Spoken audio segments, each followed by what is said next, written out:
Captain Jake Miller stood on the bridge of the UES Horizon and looked at the stars ahead. His ship was moving through space toward a system they had never seen before. This was humanity's first real mission to meet aliens who might be friendly. "Captain, we are getting close to the Zephyrian system," said Lisa Park from her seat at the communications panel. She was young but very good at her job. Her hands moved quickly over the controls as she checked the signals coming from space. Jake nodded and walked over to where Ryan Torres sat at the weapons controls. Ryan was a big man with strong arms and quick eyes. He always watched for danger even when things seemed safe. "Any signs of trouble?" Jake asked. "Nothing yet, sir, but their ships are much bigger than ours," Ryan said. His voice was calm, but Jake could hear the worry in it. Dr. Amy Foster looked up from her science station. She was the smartest person on the ship and knew more about aliens than anyone else on Earth. Her face showed excitement mixed with fear. "The energy readings are amazing, Captain. These aliens have technology we can only dream about," she said. Jake had been chosen to lead this mission because he was good at making hard choices.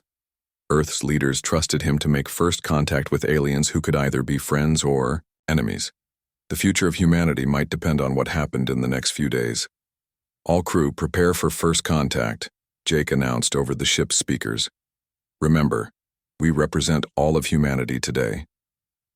The UES Horizon moved slowly into the alien star system. Soon they could see huge ships that looked like nothing humans had ever built. The alien ships were long and curved with strange lights that pulsed like heartbeats. "Incoming message, Captain," Lisa said. "They want to talk." Jake straightened his uniform. "Put it on screen." The main screen filled with the image of an alien unlike anything they had imagined. She was tall and graceful, with skin that seemed to shine with its own light. Her eyes were large and intelligent, and when she spoke, her voice was deep and musical. "I am Queen Vexara, ruler of the Zephyrian Empire. You have entered our space, humans. State your purpose." Jake stepped forward. He had practiced this moment many times, but his heart still beat fast. "Your Majesty, I am Captain Jake Miller of Earth. We come in peace, hoping to learn about your people and share knowledge between our worlds." The alien queen studied him with eyes that seemed to see everything. She was quiet for a long moment, and Jake could feel his crew getting nervous behind him. "You may approach our home world," she said finally. "But know this, humans. Few species have been granted this honor. Do not waste it." The screen went dark, and Jake let out a breath he had not realized he was holding. 3 hours later, the UES Horizon was docked at a massive alien station that orbited the Zephyrian homeworld. Jake, Lisa, Ryan, and Amy were escorted by tall alien guards through corridors that seemed to be made of living crystal. The aliens they passed all stopped to stare at the humans. Some looked curious, others seemed hostile. Jake tried to keep his face calm and friendly, but he could feel the weight of their stares. "These hallways are beautiful," Amy whispered, looking at the walls that seemed to glow with soft light. "Stay alert," Ryan whispered back. "Beautiful things can still be dangerous." The guards led them into a huge throne room. The ceiling was so high that Jake could barely see it, and the walls were covered with images of alien worlds and great battles. At the far end of the room sat Queen Vexara on a throne that looked like it was carved from a single giant crystal. She was even more impressive in person. She wore robes that seemed to be made of starlight, and a crown that held what looked like captured lightning. When she stood up, Jake realized she was almost 8 feet tall. "Welcome to Zephyr Prime, humans," she said. Her voice echoed in the great room. "You are the first of your species to stand in this sacred place." Jake walked forward and stopped at the proper distance. He had studied alien customs for months, but he was not sure if human manners would work here. "We are honored, Your Majesty. We bring gifts from Earth as a sign of our respect and desire for friendship." Amy stepped forward with a small box. Inside were samples of Earth's greatest achievements: music, art, literature, and scientific discoveries. They had chosen these carefully to show the best of humanity. Jake took the box and held it out toward the Queen. But as he did, he made a gesture that seemed natural to him. He placed his other hand over his heart and bowed his head slightly. The entire throne room went silent. Jake looked up to see every alien staring at him with shock. Queen Vexara's eyes were wide and her mouth was open in surprise. "What did I do wrong?" Jake asked quietly. Lady Morith, the Queen's advisor, stepped forward. She was smaller than the Queen, but her presence was just as strong. "Human Captain," she said in a voice that shook slightly, "do you understand what you have just done?" Jake felt his stomach drop. "I was trying to show respect. You have invoked the right of eternal bonding," Queen Vexara said, her voice filling the room like thunder. "In our culture, that gesture means only one thing." She stood up from her throne and walked toward Jake. With each step, her presence seemed to grow stronger. Jake's crew moved closer together, sensing danger. "You have challenged me to marriage, human captain. By our ancient laws, you must wed me within 7 solar cycles or face execution for dishonoring the crown." Jake felt the blood drain from his face. Around him, he could hear his crew's sharp intake of breath. This was not how first contact was supposed to go. "Your Majesty, I did not know," Jake said, trying to keep his voice steady. "On Earth, this gesture means something different." The Queen's eyes flashed with something that might have been amusement or anger. Jake could not tell which. "Ignorance of our laws is no excuse, human. You have made your challenge. Now you must face the consequences." She turned to her guards. "Take them to the royal quarters. They will remain there until the captain makes his choice. Marriage or death, there is no third option." As the guards moved forward, Jake looked back at his crew. Lisa's face was pale with fear. Ryan's hand was moving toward his weapon, and Amy was frantically trying to access her data pad. "It will be okay," Jake told them, though he was not sure he believed it himself. The last thing he saw before the guards led them away was Queen Vexara, watching him with those intelligent, dangerous eyes. 7 days to decide between marriage to an alien queen or death. Jake had faced many impossible situations before, but none quite like this.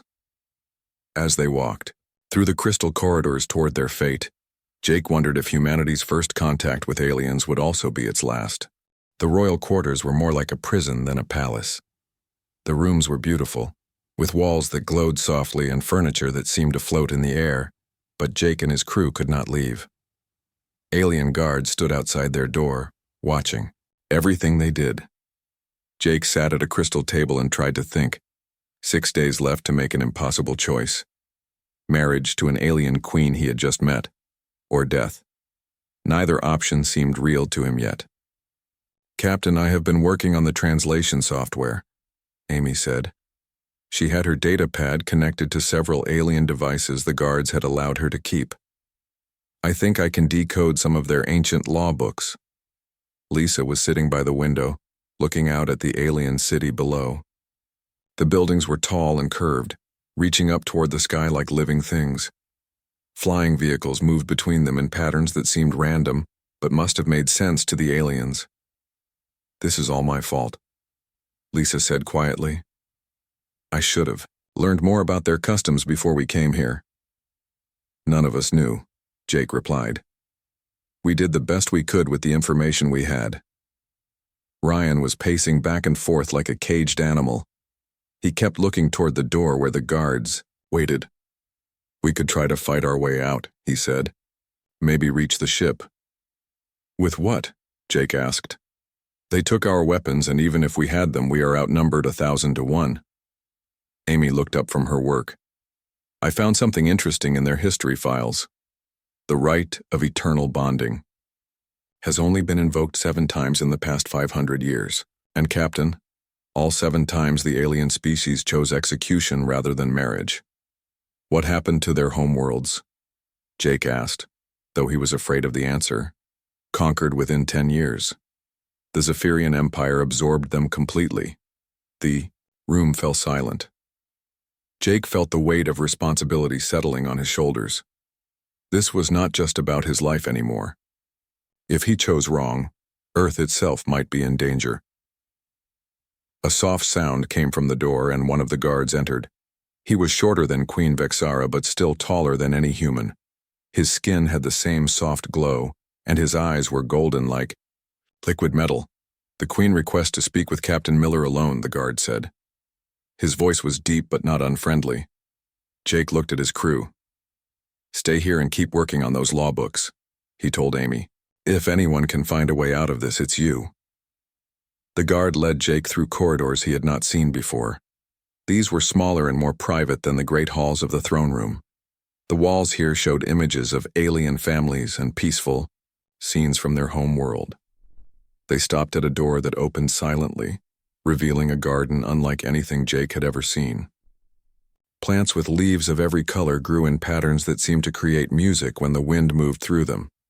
In the center sat Queen Vexara on a simple stone bench. She had changed from her royal robes into something simpler, but no less impressive. Without her crown, she looked younger, though Jake knew that aliens age differently than humans. "Sit, Captain Miller," she said, gesturing to another bench across from her.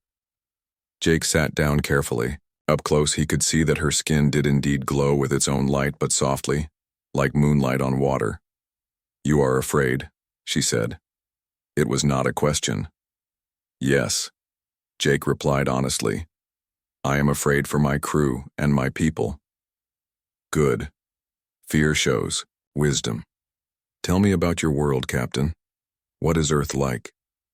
For the next hour, Jake found himself talking about humanity. He told her about Earth's blue oceans and green forests, about cities full of people from different cultures, about humanity's struggle to reach the stars. Queen Vexara listened without speaking, her golden eyes never leaving his face. When he finished, she was quiet for a long time. "Your species is young," she said finally, "like children playing with dangerous toys. But there is potential in you. Your Majesty, may I ask you something? Speak. Why marriage? Why not just alliance? Or trade agreements like we planned?" The Queen's expression changed, becoming sadder and more serious. "Captain Miller, there are things in this galaxy that your young species has not yet learned. Dangers that would destroy Earth before your people even knew they existed." She stood up and walked to a section of the garden where the plants grew, in twisted, dark shapes. "Have you ever heard of the Void Swarm?" Jake shook his head. "They are parasites, Captain. They consume entire civilizations, turning planets into dead husks. They have been moving through this part of the galaxy for 300 years. Jake felt cold despite the warm air of the garden. "Are they coming toward Earth?" "Eventually. They consume everything in their path. The only way to survive them is to be strong enough to fight or to be under the protection of someone who can. And marriage would give Earth that protection?" Queen Vexara turned back to him. "Marriage between royal houses is not just ceremony, Captain. It creates bonds that are recognized by galactic law. If you were my husband, Earth would become part of the Zephyrian Empire. Your people would be under our protection. But we would also lose our freedom. Better to be alive and protected than free and dead." Jake thought about this. It was a terrible choice, but he was beginning to understand why the Queen had made her demand. She was not just being cruel or controlling. She was trying to save humanity from something they did not even know existed. "What about my crew?" he asked. "They would be honored guests. Your Dr. Foster would be given access to our greatest libraries. Your communications officer could help bridge the gap between our peoples. Your tactical officer would be trained in our military methods." It sounded almost reasonable when she put it that way. But Jake knew his people. Humans did not like being told what to do, even when it was for their own good. "I need more time to think," he said. "You have 5 more days," the Queen replied. "But Captain Miller, know this. I do not make this offer lightly. In my 300 years of life, I have never found a species that interested me as much as yours does." 300 years? Jake could not hide his surprise. "I am young by Zephyrian standards. I have ruled for only 2 centuries. In that time, I have seen many species rise and fall. Most were too weak to survive in this galaxy. Some were too violent and had to be stopped. A few were interesting, but not compatible with our way of life." She walked closer to him. and Jake could smell something like flowers and starlight. Your species is different, Captain. You have strength, but also compassion. You are curious, but not foolish. You fight when you must, but you prefer peace. These are rare qualities. Jake stood up to face her. Even sitting, she was taller than he was standing. Your Majesty, what if there was another way? Something that would protect Earth but also let us keep our independence? The Queen's eyes flashed with something that might have been interest. Explain. I don't know yet, but my people are good at finding solutions to impossible problems. Give us a chance to prove we can be valuable allies without giving up our freedom. Queen Vexara was quiet for a long moment. Then she smiled, and Jake realized it was the first time he had seen her do that. Interesting. Very interesting indeed. She gestured toward the door. Return to your quarters, Captain. Think well on what we have discussed. As Jake walked back through the crystal corridors, his mind was racing. The situation was more complicated than he had realized. The Queen was not his enemy, but she was not exactly his friend either. She was trying to save humanity from a threat they did not know about, but her method would cost them their independence. When he returned to the royal quarters, his crew was waiting eagerly for news. What did she say? Lisa asked immediately. Jake sat down and told them everything the Queen had shared. When he finished, Amy was already pulling up star charts on her data pad. If she's telling the truth about this void swarm, Amy said, then Earth really is in danger. But Captain, I found something in the law books that might help. What is it? There are precedents for something called the Trial of Unity. It's old, almost forgotten, but it's still technically legal under Zephyrian law. Ryan leaned forward. What kind of trial? Instead of marriage or execution, a species can request to prove their worth through 3 tests. If they pass, they become equals rather than subjects. Jake felt hope stirring in his chest. What are the tests? That's the problem, Amy said. The records are incomplete. I know there are 3 parts, but I can only make out pieces of what they involve. Lisa looked up from her own work at the communications panel. Captain, I've been monitoring their networks. I think I can get a message to the UES horizon. Do it, Jake said immediately. Let Commander Hayes know what's happening. If this goes wrong, Earth needs to be warned about the void swarm. As his crew worked frantically to find solutions and send warnings, Jake looked out the window at the alien city. 5 days left to make a choice that would determine humanity's future. Marriage to an alien queen, execution, or somehow convince her to accept a trial that might not even exist anymore. Jake had been in difficult situations before, but never one where the fate of his entire species hung in the balance. He just hoped that human ingenuity would be enough to find a 4th option that nobody had thought of yet. Jake woke up on the 4th day to find a guard waiting by his door. The alien's golden eyes showed no emotion, but his voice was respectful when he spoke. The Queen requests your presence for the morning meal, Captain Miller. Jake looked at his crew, who were still working at their stations. Amy had dark circles under her eyes from staying up all night reading alien law books. Lisa was hunched over her communications equipment, and Ryan was doing exercises to stay ready for whatever might come. Keep searching for answers, Jake told them. I'll learn what I can from the Queen. This time, the guard led him to a smaller room with walls that showed moving pictures of alien landscapes. Queen Vexara was sitting at a simple table with food that looked almost normal compared to everything else Jake had seen. Please sit and eat, she said. Your human body needs proper nutrition. Jake sat down carefully. The food smelled good, like fruits and vegetables he almost recognized. When he tasted it, it was sweet and filling. Thank you, Your Majesty, this is very good. I had my chef study human dietary needs. We are not cruel, Captain Miller, we simply believe in strength and order. They ate in comfortable silence for a few minutes. Then the Queen spoke again. Tell me about your military, Captain. How do humans fight? Jake thought carefully before answering. We fight when we must to protect what we love, but we prefer to solve problems with words rather than weapons. Even when words fail, even then, we try to find another way. Humans are good at adapting, at finding solutions that others might not think of. Queen Vexera leaned forward, her eyes bright with interest. Show me. What do you mean? I will present you with a problem that my military advisors have been struggling with for months. Show me how humans think differently. She touched a control on the table, and the wall changed to show a star map with moving dots of light. Some were blue, others were red, and a few were black. The blue dots are Zephyrian worlds, she explained. The red dots are void swarm scouts that we have detected. The black dots are dead worlds that the swarm has already consumed. Jake studied the pattern. The red dots seemed to be moving randomly, but he had learned to look for hidden meanings in chaos during his military training. They're not random, he said after a few minutes. Look at the pattern. They're avoiding the strongest defended worlds and hitting the ones with fewer ships. Yes, we noticed this too. But how do we stop them when they refuse to fight our main fleets? Jake stood up and walked closer to the map. You're thinking like generals trying to meet force with force, but the swarm is thinking like hunters. They want easy prey. So how do we stop hunters? You become the prey that fights back. Set a trap.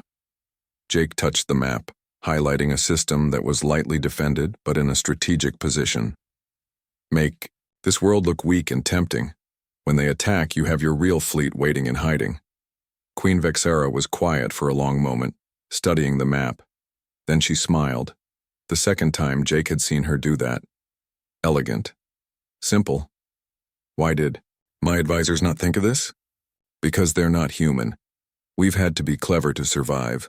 We don't have the strongest bodies or the best technology, so we learn to think in ways that others don't expect. Interesting. The Queen turned off the map and looked directly at Jake. Captain, may I share something with you that I have told no one else? Jake nodded. I am afraid, she said quietly. For 300 years I have protected my people.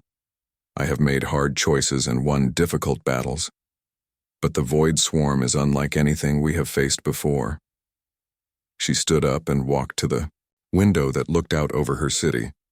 They do not want territory or resources like normal conquerors. They want to consume everything, turn living worlds into empty husks.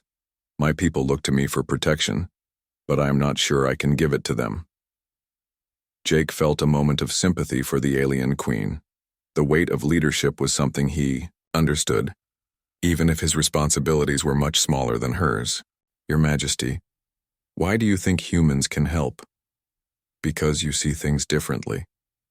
In the few days you have been here, you have already shown me new ways to think about old problems. She turned back to him. Your Dr. Foster has been asking my scientists questions that they never thought to ask. Your communications officer found patterns in our data that our experts missed. Your tactical officer suggested improvements to our ship designs. Jake had not known his crew was making such an impression. But more than that, the Queen continued, you have something my people have lost over the centuries of peace and plenty. You have the will to fight against impossible odds. You think we're that different? I know you are. Do you want to know how? Jake nodded. Yesterday, while you were sleeping, Void Swarm scouts attacked one of our outer colonies. A small group, only 3 ships but enough to test our defenses. The Queen touched another control, and the wall showed a battle scene. Jake could see alien ships fighting against dark, twisted vessels that seemed to absorb light. We drove them off, but it cost us 2 ships and many lives. When we analyzed the attack, we found something disturbing. The image changed to show microscopic creatures that looked like tiny worms made of shadow. These are Void Swarm parasites.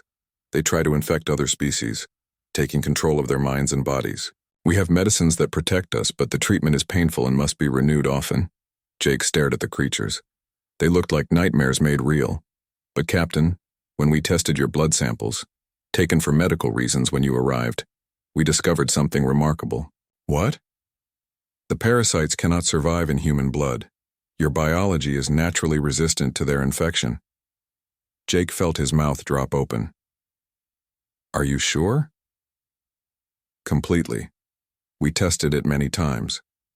This is why I believe your species could be the key to defeating the swarm, not just as allies but as the one species that might be immune to their worst weapon.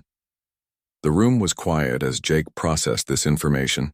Humans were naturally resistant to the thing that made the Void Swarm so dangerous. No wonder the Queen wanted an alliance. But Your Majesty, if this is true, why not just make a military alliance? Why marriage? Queen Vexara's expression became sad again. Because, Captain, galactic law is old and rigid. Military alliances can be broken. Trade agreements can be cancelled. But marriage between royal houses creates bonds that last for generations. What? If the marriage was symbolic? A political union rather than a personal one? Explain. Jake took a deep breath. This was the idea that had been forming in his mind since yesterday. What if instead of a traditional marriage, we created a new kind of alliance? Something that gives Earth the protection you're offering, but also respects our independence? The Queen's eyes narrowed, but not with anger. She looked interested. Continue. A trial of unity. I've heard that such things existed in your ancient laws. You have been studying our history. My science officer found references to it. 3 tests that prove whether species can work together as equals rather than ruler and subject. Queen Vexara was quiet for a long time. Jake could see her thinking, weighing possibilities. The trial of unity has not been attempted in over 1,000 years, she said finally. But it's still legal? Technically, yes. But Captain, you do not understand what you are asking. The trials were designed to be nearly impossible. They were created in a time when the Zephyrian Empire was smaller and more desperate for true allies. What are the 3 tests? A test of intellect, where both species must solve problems neither could handle alone. A test of strength, where they face a common enemy together. And a test of trust, where they must rely on each other completely. Jake felt excitement growing in his chest. These tests sounded difficult but not impossible. And if we pass all 3? Then Earth becomes an equal partner in a new kind of alliance. Not subjects, but true allies with shared responsibility for both our peoples. And if we fail? The Queen's expression became hard. Then not only do you face execution, Captain, but Earth will be marked as a species too dangerous to leave alone. The Zephyrian Empire would be forced to neutralize the threat. Jake felt cold. The stakes had just gotten much higher. How long do I have to decide? 2 days. But Captain Miller, I must tell you something else. Even if you choose the trial of unity, it cannot begin immediately. The ancient laws require certain preparations, certain rituals. We would need at least a month to arrange everything properly. A month we don't have if the Void Swarm is coming. Exactly. Which is why the marriage proposal makes more sense. It could happen immediately, giving Earth protection right away. Jake stood up and walked to the window. Below, he could see aliens going about their daily lives, not knowing that the fate of 2 species was being decided in the room above them. Your Majesty, may I ask you one more question? Of course. Do you believe humans and Zephyrians can truly be partners? Not just allies of convenience, but real partners working together? Queen Vexara joined him at the window. For a moment they stood side by side, human and alien, looking out at a city that might someday be part of a shared future.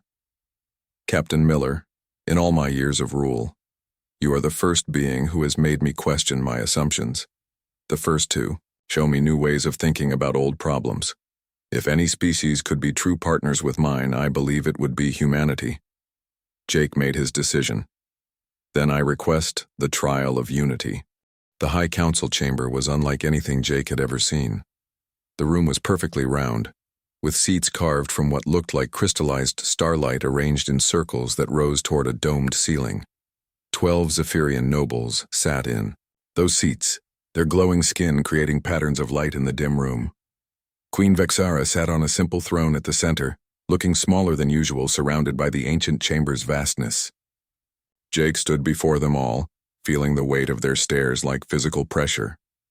Captain Miller of Earth, announced Lady Morith, the Queen's advisor, you have requested to invoke the trial of unity, an ancient law that has not been used for over 1,000 years. Do you understand what you ask? I do, Jake replied, trying to keep his voice steady. I ask for the chance to prove that humans and Zephyrians can work together as equals. One of the council members, An elderly alien with silver skin and eyes, like ice, leaned forward. Young human, the species that attempted this trial before you all chose execution when they learned what the tests required. Are you certain you wish to proceed? Jake thought of his crew waiting in their quarters. He thought of Earth spinning peacefully in space, unaware of the void swarm moving toward it. He thought of Queen Vexara's fear and her people's need for allies they could trust. I am certain. The council members spoke among themselves in their own language, voices like music mixed with thunder. Jake could not understand the words, but he could feel the tension in the air. Finally, Queen Vexara stood up. The High Council has agreed to allow the trial of unity to proceed. Captain Miller, you have 3 days to prepare. The trials will test your species in ways you cannot imagine. What exactly will we face? Jake asked.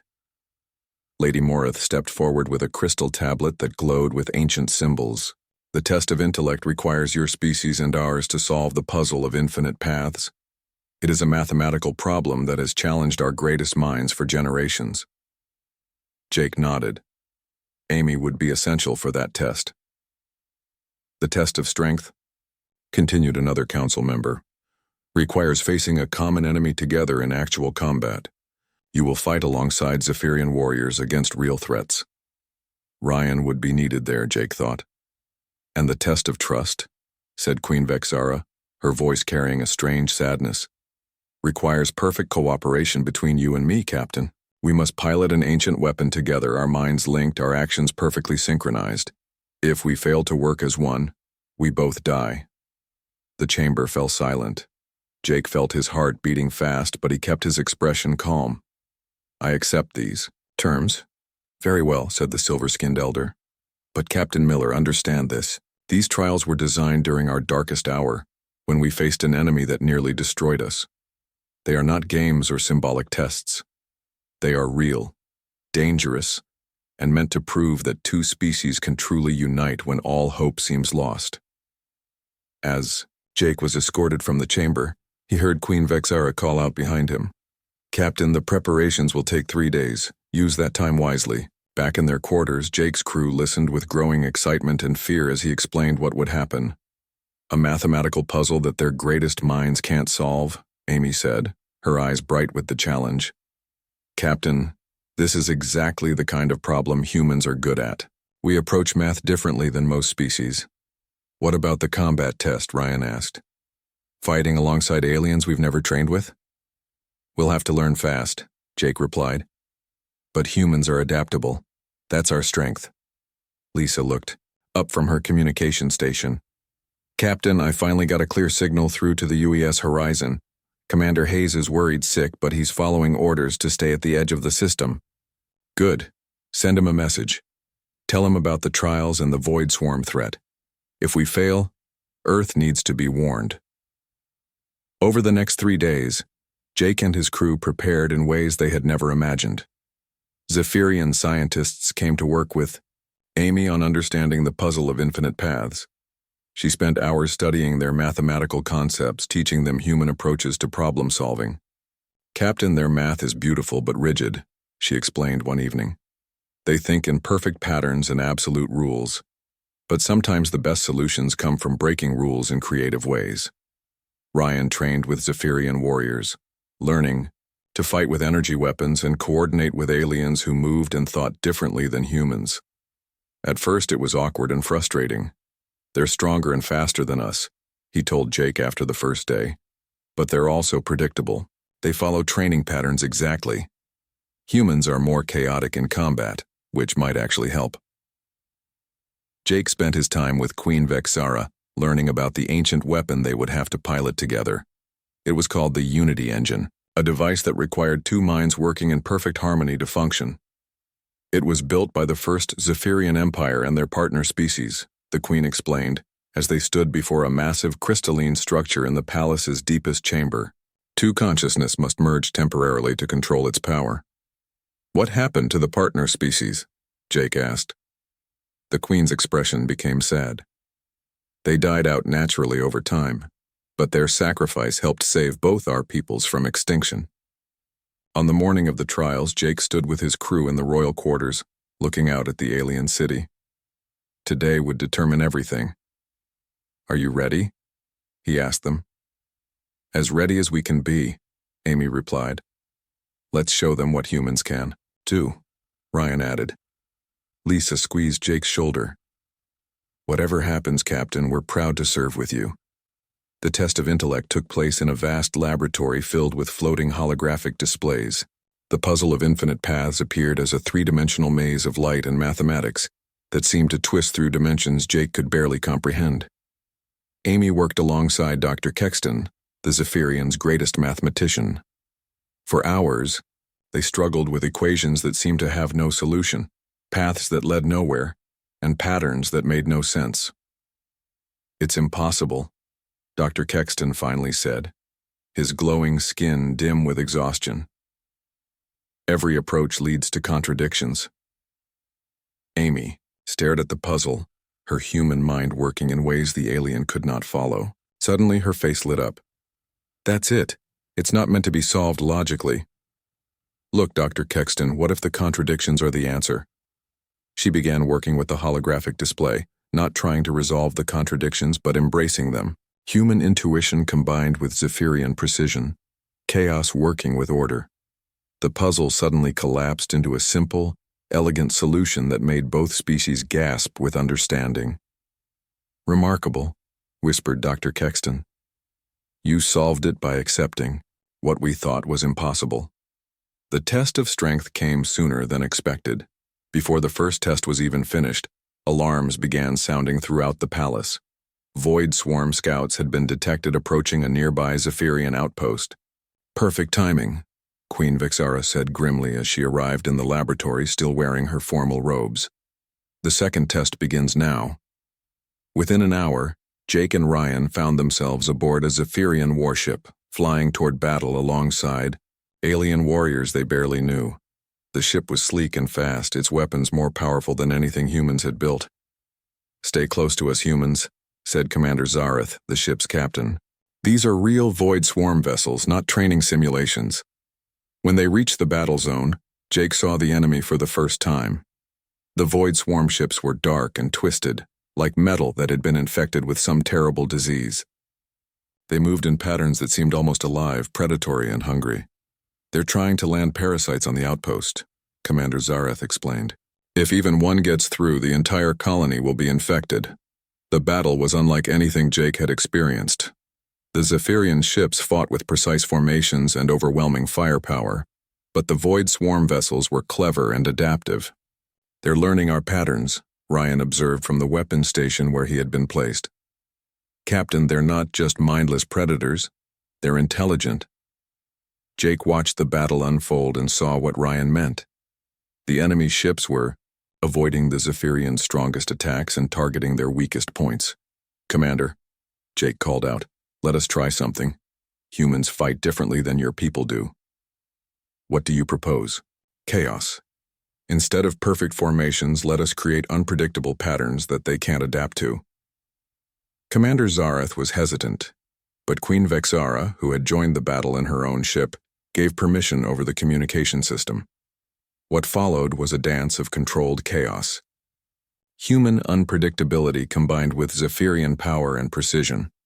Jake and Ryan coordinated attacks that seemed random, but were actually carefully planned, while the Zephyrian ships provided the firepower to make those attacks effective.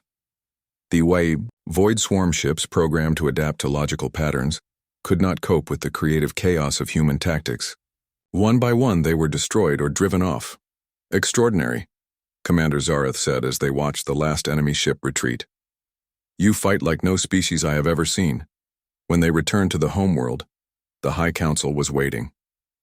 The first two tests had been passed, but the third and most dangerous remained. "The test of trust," announced Lady Morith, "will take place at dawn tomorrow. Captain Miller and Queen Vexara will pilot the Unity engine together." The Unity engine chamber was deep beneath the Zephyrian palace, carved from living rock that seemed to pulse with its own heartbeat.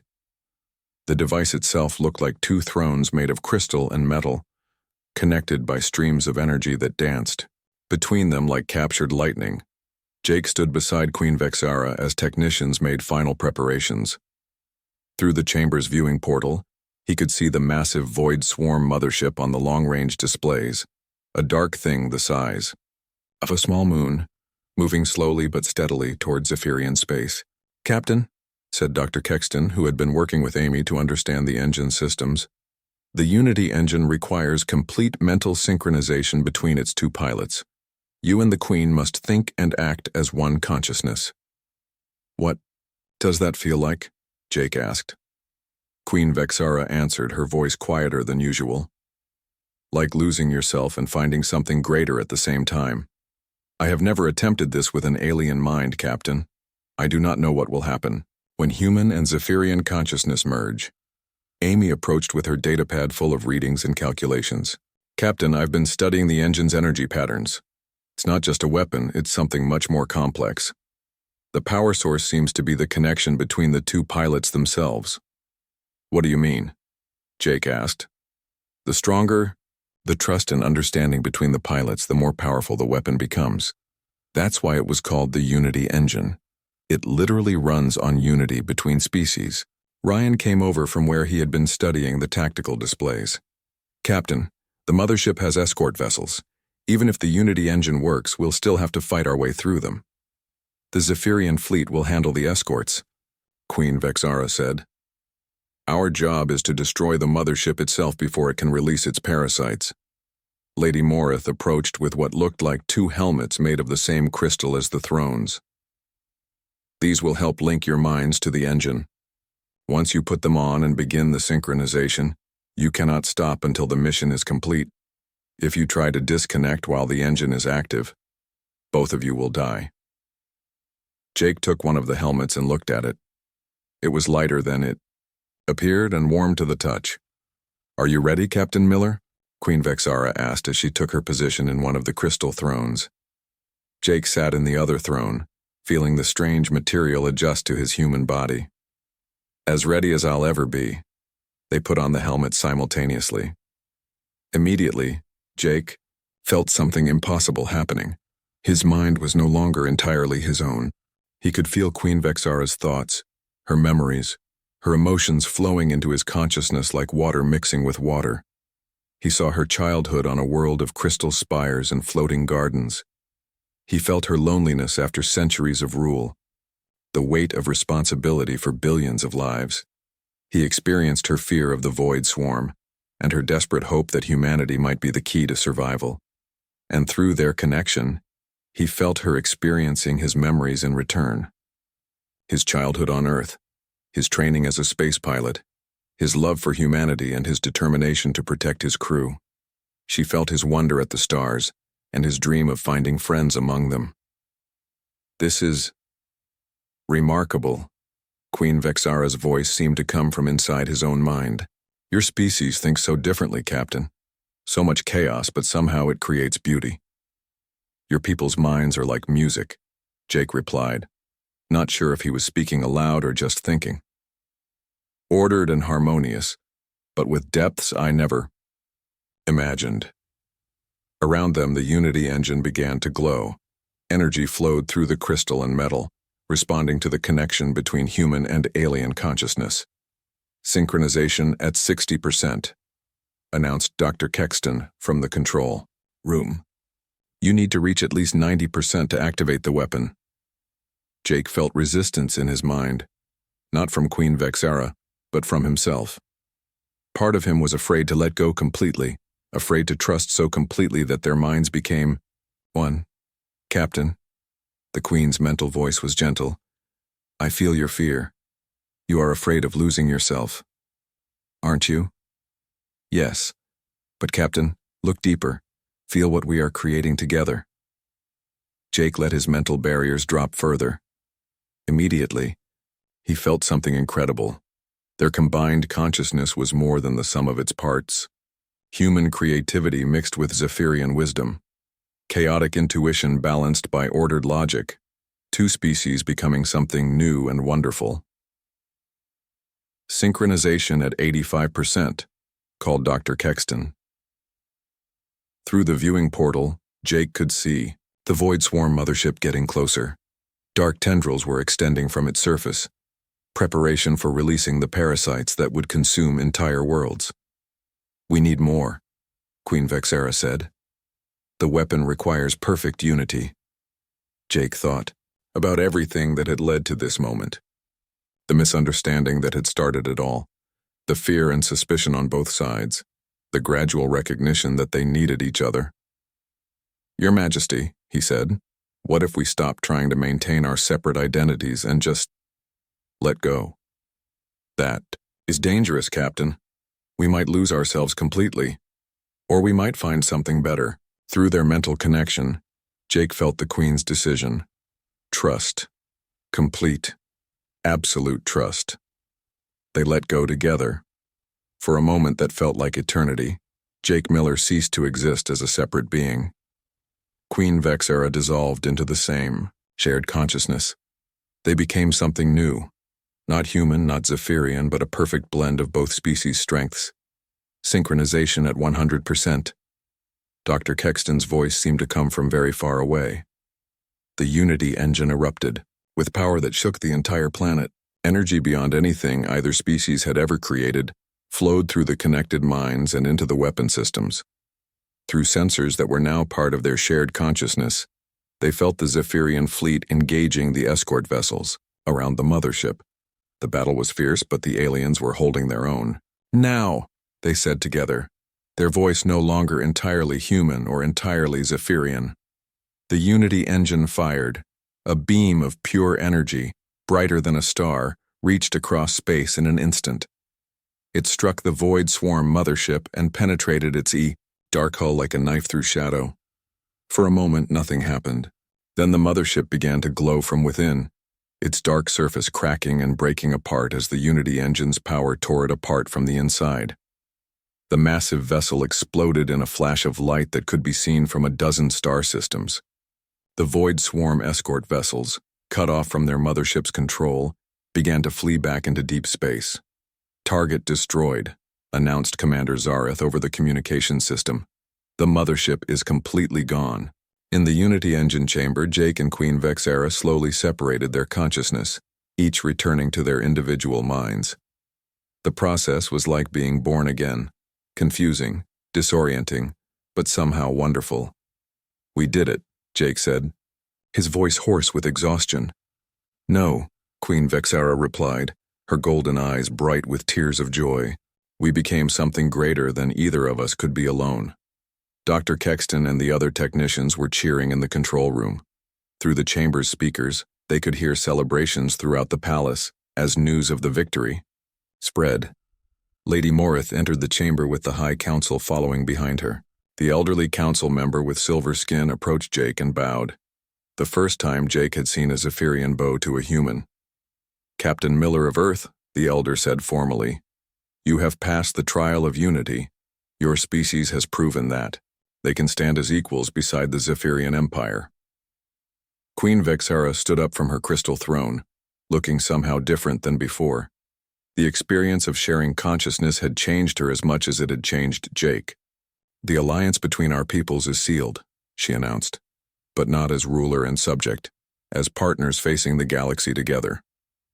Over the following days, the details of the new alliance were worked out. Earth would remain independent, governed by its own people and free to make its own choices. But humanity would also be protected by Zephyrian military might and have access to advanced alien technology. In return, humans would serve as advisors and problem solvers throughout the Zephyrian Empire. Their unique way of thinking would help solve challenges that had puzzled aliens for generations. Jake was offered the position of human ambassador to the Zephyrian Empire, a role that would require him to spend years working closely with Queen Vexera to manage the alliance between their species. What will you tell your people about what happened here?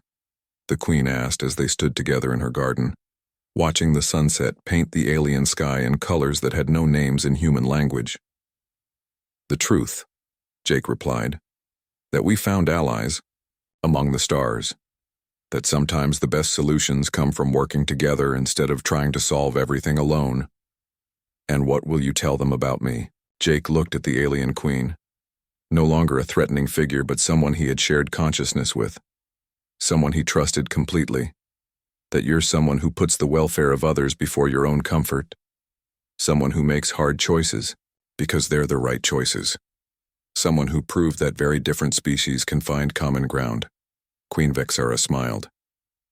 And I will tell my people that humans are the most remarkable species we have ever encountered. Chaotic and unpredictable, but with hearts full of courage and minds full of creativity. A few days later,